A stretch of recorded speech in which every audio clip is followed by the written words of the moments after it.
Bom dia a todos vocês, pedindo paz, paciência nesse coração lindo.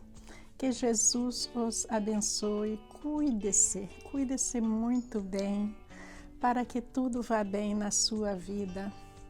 A gente tem que amanhecer partindo do princípio que nós temos que fazer a nossa parte primeiro. E a primeira coisa mais importante que a gente deve fazer todas as manhãs é cuidar da nossa saúde espiritual, elevando os nossos pensamentos a Deus, o buscando, estando em conexão com Ele. E daí nós vamos louvá-lo, glorificá-lo, pedir as nossas bênçãos diárias. E depois disso nós estamos preparados para enfrentar o que vier durante o dia na graça do Pai. E o segundo passo que nós devemos fazer é cuidar do nosso corpo, nos alimentar para que o nosso corpo esteja bem nutrido e esteja proporcionando para nós a melhor energia que Ele pode nos dar. Porque com essa energia somada com a energia de Deus, a vitória é conosco. Não podemos desprezar o cuidado do nosso corpo, porque Deus quer que a gente viva um certo tempo. E nesse tempo a gente tem que cumprir todos os seus planos para nós. Essa palavra me veio na cabeça hoje, mas o tema é completamente diferente. Hoje nós vamos continuar Atos 4, de 11 a 22. E o tema é quando não obedecer às leis humanas. Veja que está escrito na Bíblia que Deus quer que a gente obedeça às leis humanas. E Deus também diz que aquele que não obedecer às leis humanas será punido. Por quê? Porque os nossos governantes, os nossos líderes são colocados lá por Deus, porque existe algo que Deus quer que eles realizem. E muitas vezes a realização vem com algo que não é algo que o ser humano possa entender, mas Deus entende porque Ele já vê os planos para cada nação do começo ao final. Eu gostaria que vocês pensassem nesse tema, quando não obedecer às leis humanas. Existe uma situação em que nós não devemos obedecer às leis humanas. Então comecem a pensar sobre isso, vamos à palavra de Deus e durante o vídeo nós vamos falar sobre isso. Leitura de Atos capítulo 4, versículos de 11 a 22. Este Jesus é a pedra que vocês, construtores, rejeitaram e que se tornou a pedra angular.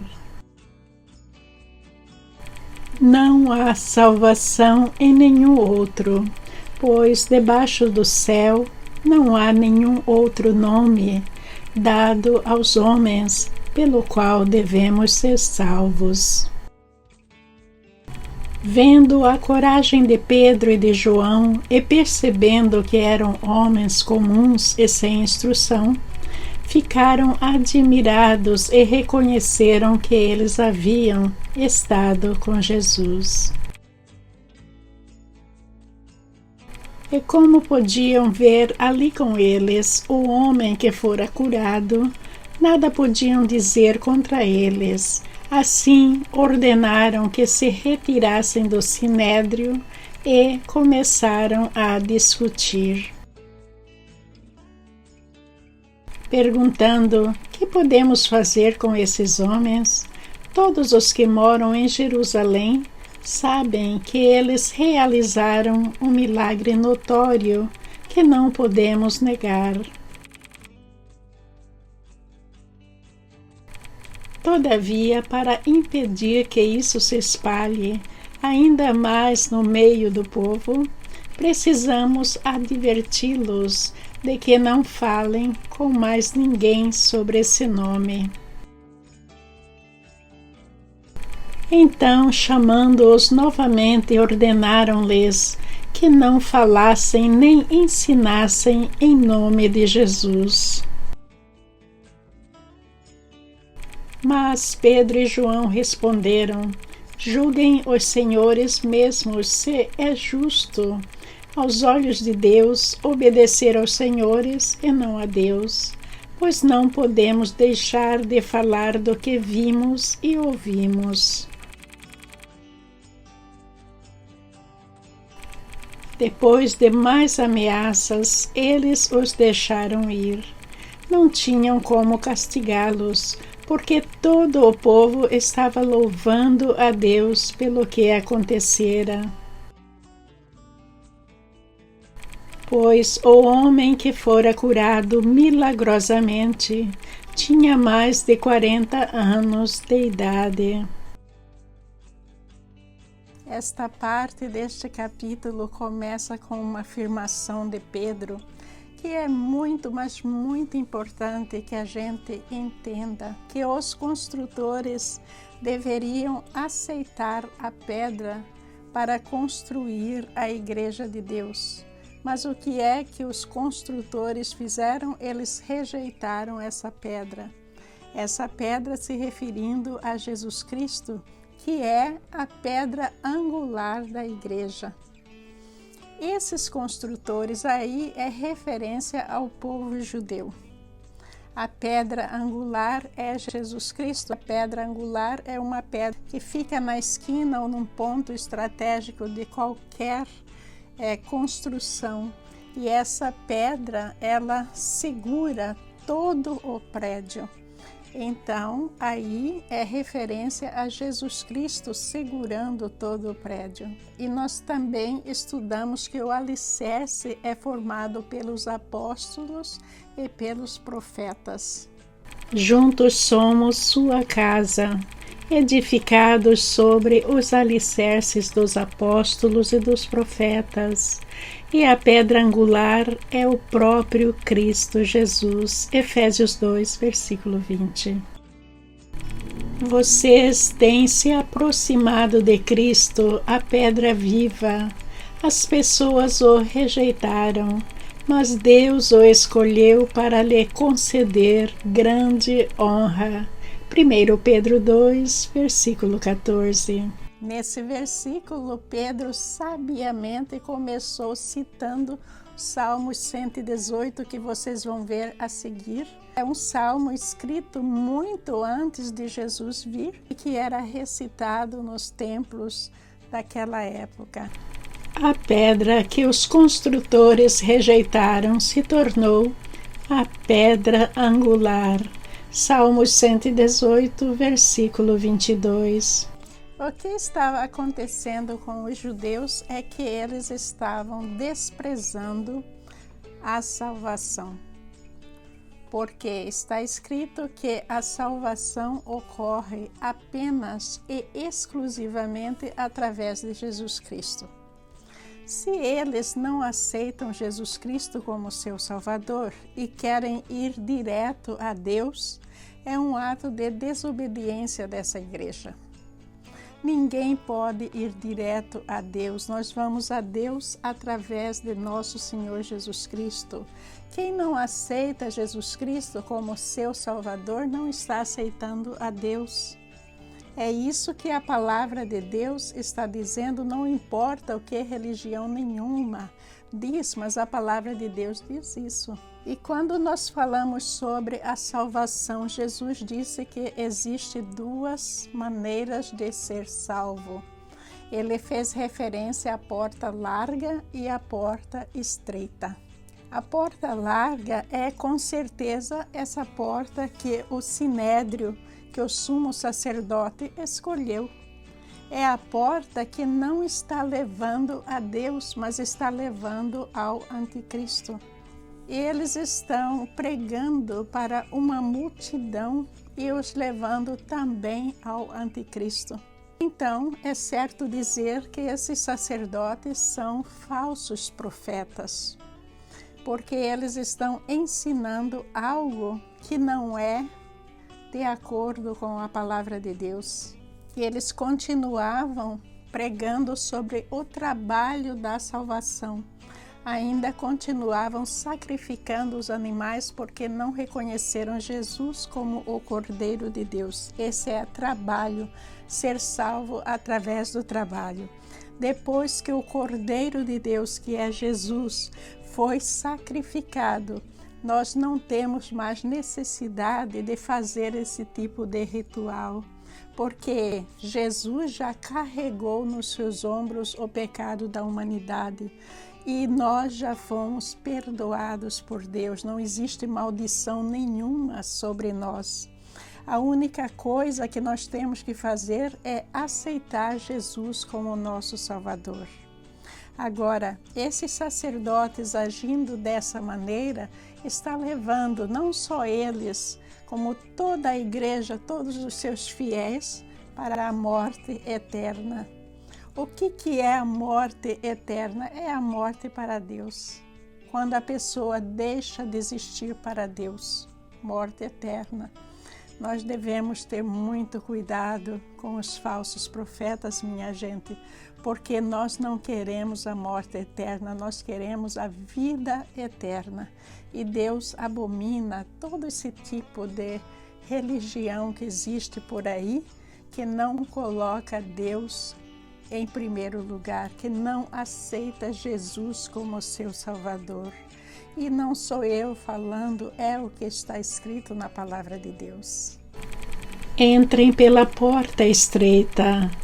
A porta que conduz à destruição é ampla, e larga é sua porta. E muitos escolhem esse caminho. Mateus 7, versículo 13. Mas a porta para a vida é estreita, e o caminho é difícil, e são poucos os que o encontram. Mateus 7, versículo 14. Tomem cuidado com os falsos profetas que vêm disfarçados de ovelhas, mas que na verdade são lobos esfomeados. Mateus 7, versículo 15. A porta estreita é essa porta que os apóstolos Pedro e João estavam naquele momento tentando atravessar, e eles atravessaram. Não é a porta do medo, o medo da perseguição, o medo de ser levado à morte, não é, porque o medo também é algo satânico. A pessoa que acredita em Jesus Cristo, ele não tem medo, joga o medo no lixo, mas tem uma confiança de que ele não está sozinho. Como os apóstolos Pedro e João estavam ali falando, envolvidos pelo Espírito Santo e falando através do Espírito Santo. Que todos nós tenhamos certeza de que a porta estreita, ela não é a mais fácil, mas ela nos dá a garantia da vida eterna ao lado do Pai. No versículo 13 fala que João e Pedro eram homens sem instrução. Vocês sabem o que significa isso? Significa que eles não foram como os demais que estavam ali no Sinédrio, treinados para serem rabinos, treinados na lei do Torá, como mestres da lei, como sumo sacerdote foi. Eles não tinham nenhuma educação formal em teologia. No entanto, o discurso de Pedro, tanto o primeiro como este, ele está citando trechos do Antigo Testamento o tempo todo, coisas que uma pessoa comum não tinha acesso. Somente através do Espírito Santo eles teriam condição de fazer isso.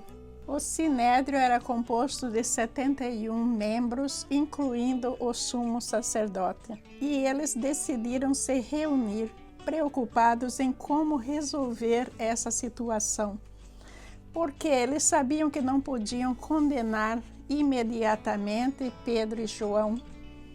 Mas eles também não queriam permitir que os dois apóstolos continuassem pregando sobre Jesus Cristo. Eles queriam encontrar uma maneira de os fazer calar. Agora, voltando à minha pergunta inicial, quando não devemos obedecer às leis humanas? Essa é uma questão difícil da gente responder e da gente principalmente viver, porque é algo que vai nos trazer confrontamento, vai nos trazer problemas. Todos devem sujeitar-se às autoridades, pois toda autoridade vem de Deus, e aqueles que ocupam cargos de autoridade foram ali colocados por Ele. Romanos 13, versículo 1. Portanto, quem se rebela contra a autoridade, se rebela contra o Deus que a instituiu e será punido. Romanos 13, versículo 2. Muitos se baseiam no fato de que Jesus disse que a gente tem que obedecer às leis humanas, e se a gente não obedecer às leis humanas, a gente vai ser punido por Deus. Mas nós vamos ver hoje que existe uma situação em que nós não devemos seguir as leis humanas. E eu vou citar para vocês 2 exemplos. E nós vamos ver que nós não devemos obedecer às leis humanas quando as leis humanas contrariam as leis de Deus. Um caso muito interessante que está na Bíblia é que o faraó ordenou às parteiras que todos os meninos que nascessem fossem mortos, que elas matassem os meninos que nascessem. Aí as parteiras resolveram desobedecer ao faraó. Por quê? Porque elas sabiam que é contra a lei de Deus matar. Vejam esse exemplo a seguir. Quando ajudarem as hebreias a dar à luz, prestem atenção durante o parto. Se for menino, matem o bebê. Se for menina, deixem que viva. Êxodo 1, versículo 16. Mas as parteiras temiam a Deus e se recusaram a obedecer à ordem do rei. Assim, deixaram os meninos viver. Êxodo 1, versículo 17. Daniel trabalhava com o rei e ele estava subindo. A sua carreira estava deslanchando.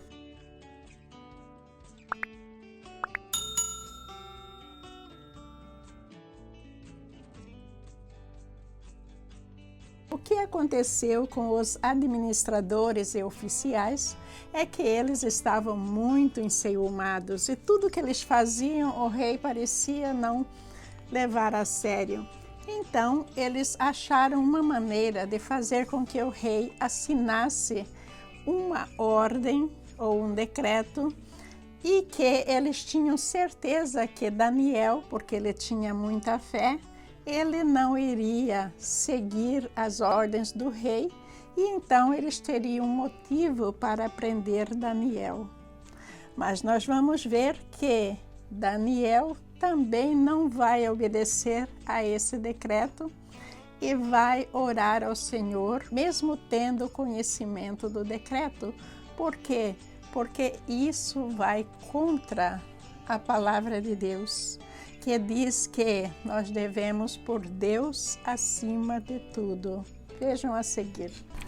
Deu ordens para que nos próximos 30 dias, qualquer pessoa que orar a alguém, divino ou humano, exceto ao rei, seja lançada na cova dos leões. Daniel 6, versículo 7. E o rei Dário assinou a lei. Quando Daniel soube que a lei tinha sido assinada, foi para casa e, como de costume, ajoelhou-se no quarto no andar de cima, com as janelas abertas na direção de Jerusalém. Orava 3 vezes por dia e dava graças a Deus. Daniel 6, versículos 9 e 10. Vocês viram que quando a lei humana é contra a lei de Deus, nós não devemos obedecer para que a gente não entre em pecado junto com a nossa nação.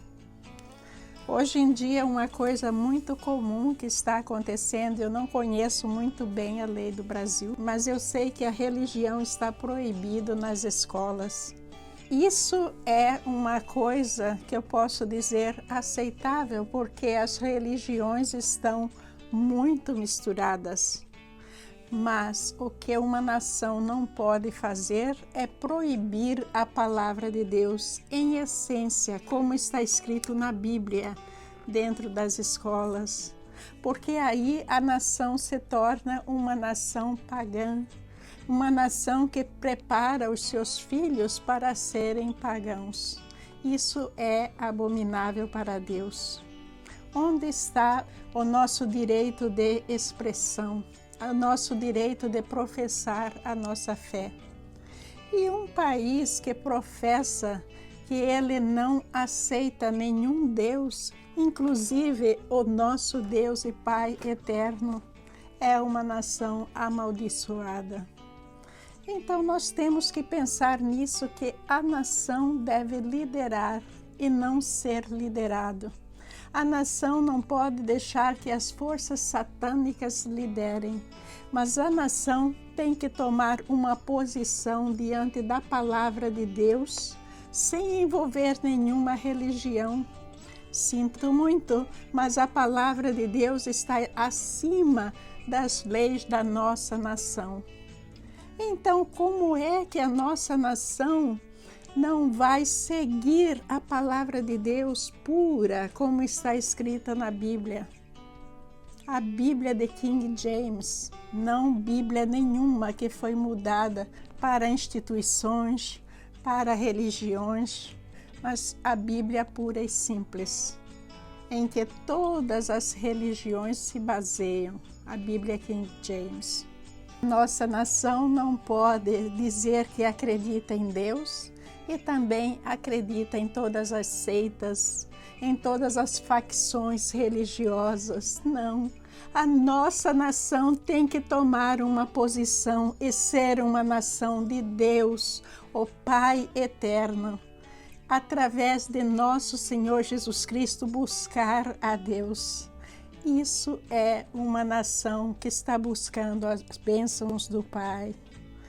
O nosso Brasil tem que acordar e colocar Deus acima de tudo, inclusive as leis da nossa nação.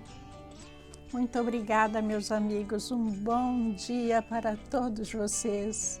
Que Jesus te abençoe, que Jesus traga muita satisfação, muito contentamento dentro dos seus lares, dentro de seus negócios, prosperidade.